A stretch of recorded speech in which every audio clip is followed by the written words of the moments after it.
Why was the NFL able to paywall Chiefs Dolphins? It's because it's a playoff game. It's a game of consequence. We're talking about whether Tua's even good, whether the Dolphins should even have him anymore because of how that game went.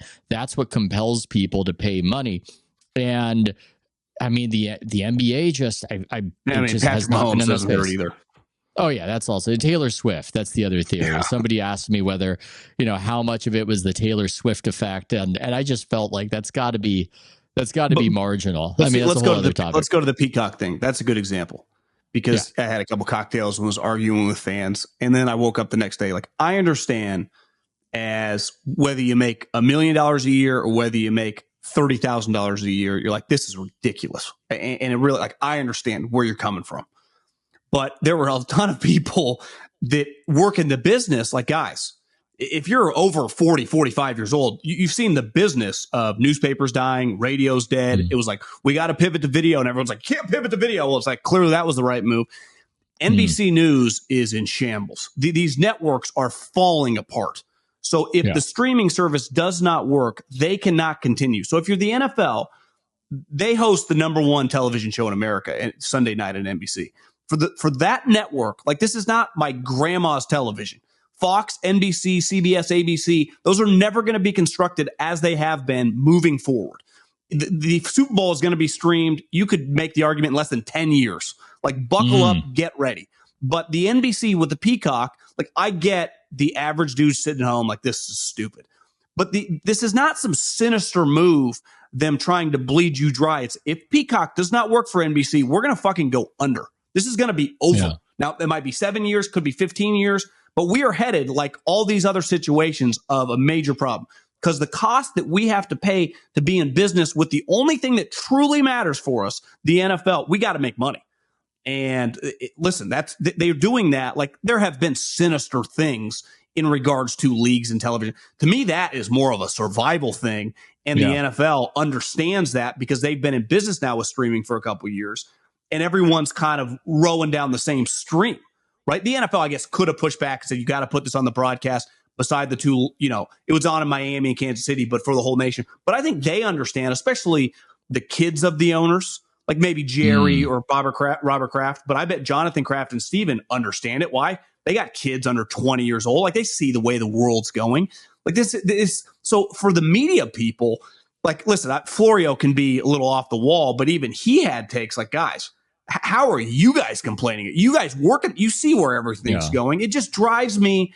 And listen, maybe, and this is where I push back on being in the quote unquote under the umbrella, is maybe at journalism school where a lot of these people went, they teach you nothing about business. And a lot of these people, I would guess, grew up in more academically driven homes. Not saying that, like, my parents were big on academics. I just mean that worked in the academic field and are just kind of anti-business and don't even want to understand it, which is crazy to me, because if you cover pro sports, we're talking $1 billion businesses. That's the whole fucking point of the whole thing.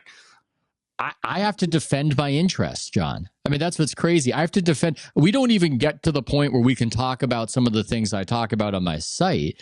I've got to defend the right to do it on the basis of it even mattering, which is crazy to me, where people go, oh, ratings talk, ratings. Oh my God. It's so tiresome. It's so tiresome to talk about whether the customer enjoys the product. I mean, that's tiresome. Knowing what human behavior is, that's tiresome. Seeing what works versus what doesn't, what's really connecting, what's resonating with people, that's tiresome. Well, who's the top company, would you say, like, in the world right now? Amazon? What are they? The most customer friendly? Like, anything you need to return anything. That's always been Bezos' thing. We're not even going to make money forever. It's going to be cheap to ship it to you. Isn't that like the #1 goal in business, to have loyal customers who keep coming back and growing? I mean, that's the whole point of this whole thing. I mean, look, you don't have to be interested in what I'm interested in. You don't have to be interested in what John's interested in. There are people who just like these games on the basis of the games. I would make a beyond business argument that I'm interested on a cultural level. I like when people like the sports I'm into because it's fun when I'm visiting family to discuss them. There's a connectivity to it all.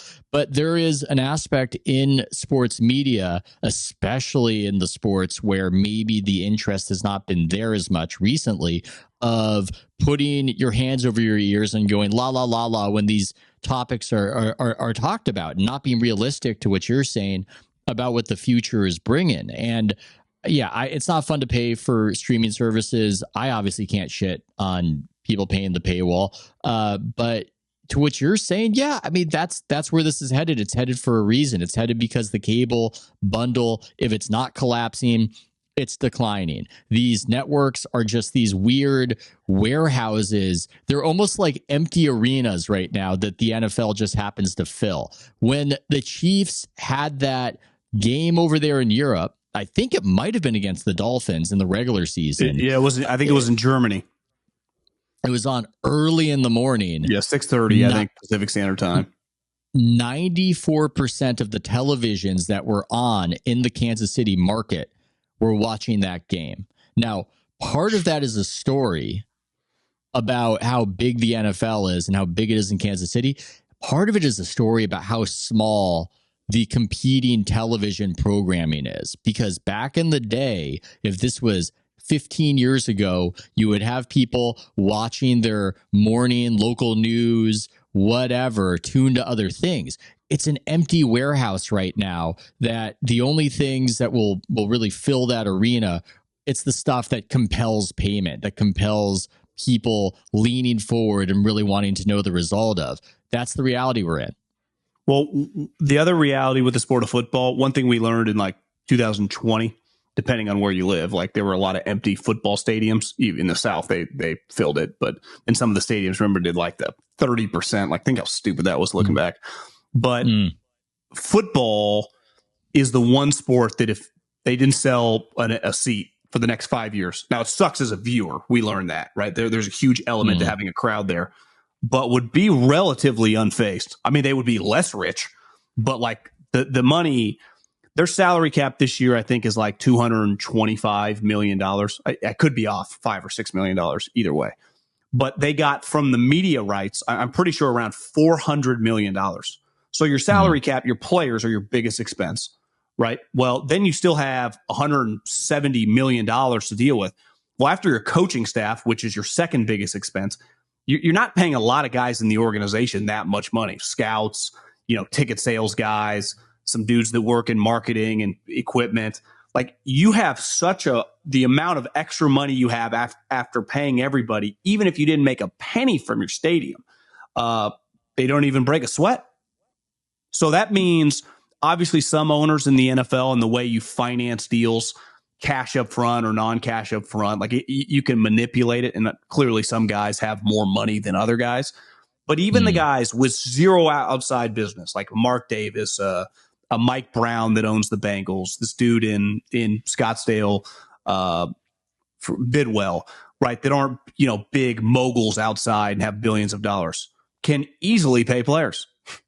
Yeah. And it's just like the economics of the league are all based on the television, that as long as those television games, that's why during COVID, they had to get the games going. That's pays for everything.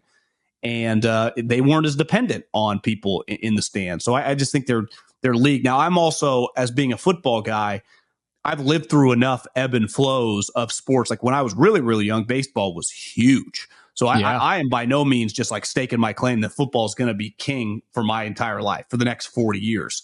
But clearly for the foreseeable future, and even as the economics of the television industry change, they feel pretty bulletproof right now, right? With the way people, it's the only thing we all agree on that we kind of have to consume. Yeah. Because like you said, socially, then it comes up a lot. I'm in the steam room the other day with like 5 naked guys, most between probably 40 and 75.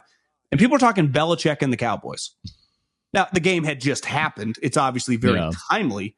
But would that happen beside like with a local regional sport, like if the Diamondbacks or the Giants or wherever you lived were in the World Series or something, for sure, but something that no connection to those people, right? A lot of them probably from different areas of the country or this area.